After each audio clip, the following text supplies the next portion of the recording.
কাপ্তাই হ্রদের পানি বৃদ্ধি পাওয়ায় কাপ্তাই বাঁধের 16টি গেটের পানি 6 ইঞ্চি করে ছাড়া হবে।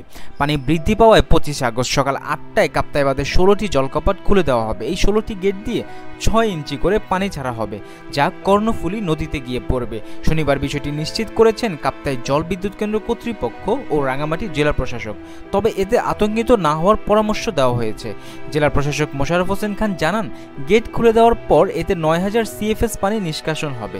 কাপ্তাই জল বিদ্যুৎ কেন্দ্র সূত্রে জানা যায়, কাপ্তাই বাঁধের পানি ধারণ ক্ষমতা 109 MSL, তবে 108 MSL হলে বিপদসীমা হিসেবে ধরা হয়ে থাকে।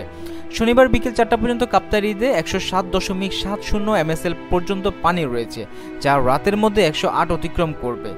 তাই পরদিন সকালবেলা পানি ছাড়ার সিদ্ধান্ত নেওয়া হয়েছে। তাছাড়া পানি ছাড়ার পরবর্তী ঝুঁকি মোকাবেলায় ইতিমধ্যে তথ্যটি বিভিন্ন মাধ্যমে প্রচার করা হচ্ছে বলে জানায় কর্তৃপক্ষ।